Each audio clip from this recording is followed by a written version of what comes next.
मेरा कहना है टूटे हुए पैमाने में कभी जाम नहीं आता, बीमार इश्क को कभी आराम नहीं आता। दिल तोड़ने वाली तो जरा सोच लिया होता कि टूटा हुआ दिल किसी के काम नहीं आता।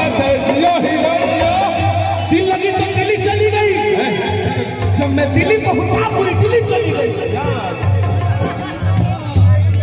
चंचल लगा कर न करते हैं प्रेमी जी। तुम कौन बोलिया बाबू कंछुआ देते हमारे के देखिए हमारे बड़े भाई प्रमोद प्रेमी जी की ओर से बहुत पुरस्कार मुकेश यादव की ओर से बहुत बहुत लापन हो गई है। खेला मत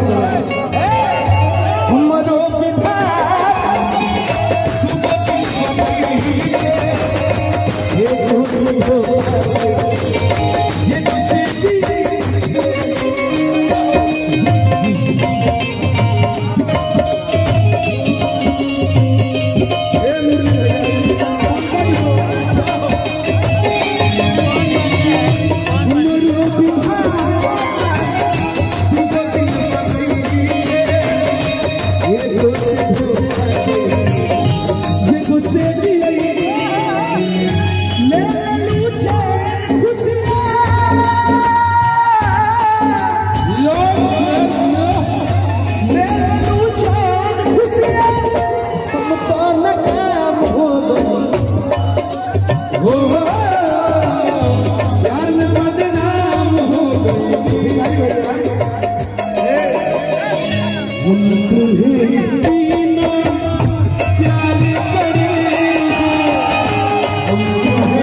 गलकार के घरे एक बार रुपया मत जाएगा फिर मेरा लोग के लूटे थे तब है ना। सुनो हाथ सूखा गलकार भूखा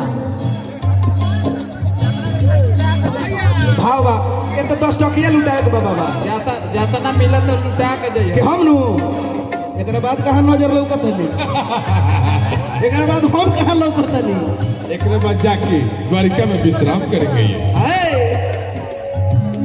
लुटी कोई नहीं हम तुहरा ये के मुस्कान पे